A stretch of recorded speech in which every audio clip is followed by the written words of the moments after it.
Mae'r perthynas rhwng symud a dawns yr un fath â perthynas geiriau a stori. Mae'n rhoi lle i ddysgwyr fod yn greadigol, gan fynegi ei syniadau drwy symud.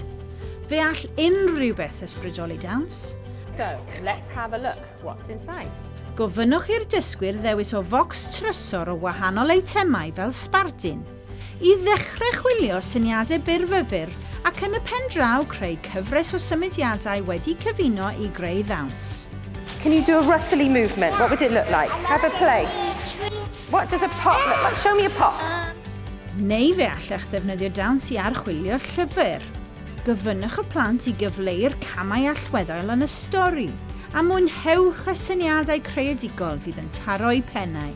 Gofynnwch i'r dysgwyr ystyried sut y gallwn gyfleu emosiynau'r cymeriadau wrth i'r stori mynd yn ei flaen. Neu cymerwch y digwyddiadau yn y stori fel sbardun am symudiadau. So, it's quite simply a hop and a skip and a jump, jump, jump. Mae'n cychwyn wahanol fyddai i'w wrando ar gerddoriaeth gerddor faol, neu draciau sain o ffilmiau, ac ymateb iddyn nhw yn y fan. Yn aml mae rhain yn rhoi mwy o le i ddehongli na chaneuon pop. Gofynnwch i'r dysgwyr ddisgrifio beth maen nhw'n ei deimlo, neu beth mae'r gerddoriaeth yn ei ddeffro yn y cof, cyn dyfeisio symudiadau i gyd fynd ar gerddoriaeth. Mae byrfyfyrio yn ffordd dan ei gamp o arbrofi gyda syniadau newydd ar gyfer symudiadau dawns.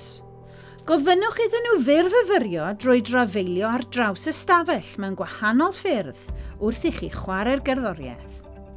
Unwaith y bydden nhw wedi arbrofi gydag ambell i syniad byrfyfyrio, fe gan nhw ddewis un motif unigol, y hoffent mwyaf, neu sydd fwyaf effeithiol.